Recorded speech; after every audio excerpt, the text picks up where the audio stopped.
Today here we are arriving to work on the beast.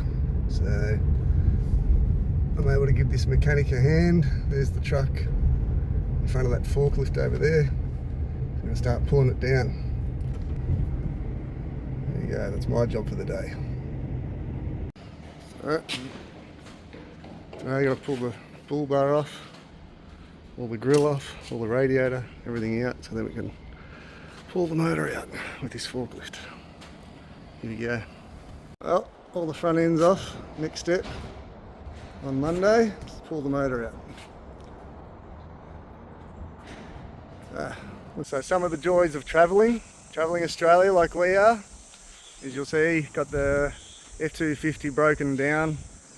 Hoping it's either a cracked head gasket or a head gasket gone or cracked head. Because if it's not that, everything else we've checked means it's most likely a cracked engine block. So the mechanic has been good enough to let me do the labour of pulling front end off, and then we'll be pulling the motor out on Monday. It's Friday afternoon now, finished for the day. So pull the motor out on Monday, and we'll strip the heads off it and see what the culprit is. So I'll keep you tuned in. See, let's hope for the best.